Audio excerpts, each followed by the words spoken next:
It is one of the worst crimes the lakeside community of Willoughby has ever seen. His objective was to kill everybody in the house. In the early morning hours of September 19th, 1986, Danny DeSelms walked into a home on Eaglewood Drive, poured gasoline, left Molotov cocktails, and then set fire as he walked out the front door. The crib was sitting there and he put a Molotov cocktail 3 or 4 feet from the foot of the crib. Boyce, Barbara, and Kevin Castile were killed.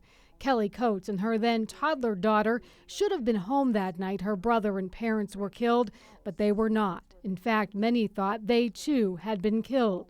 He killed everybody inside, but there were only 3 people home that night, which was, I hate to say that was lucky for some of us because my daughter survived and I survived.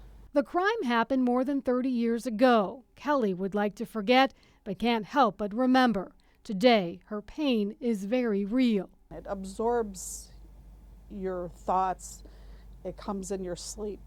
The police investigation revealed Kevin Castile had gotten into a scuffle with DeSelms hours before he set fire. DeSelms took a plea deal and was sentenced to 20 years to life.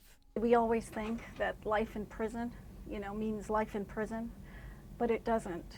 And every 5 years, family members have to relive it. He is up for parole again for the 3rd time.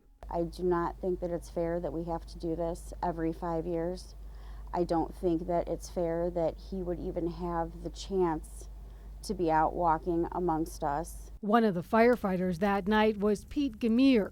He met Kelly and her daughter today for the first time. The springs were still so hot that I had to have water put on my gloves.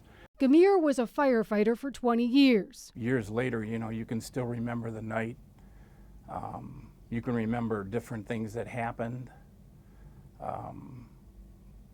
When the victims were brought down, when they were taken outside, the searches that were done upstairs, the different parts of the house, just being able to go up, going up the stairs and having to step over holes that were burned through. Kelly and her family have about 1,300 names on a petition to keep DeSelms in prison.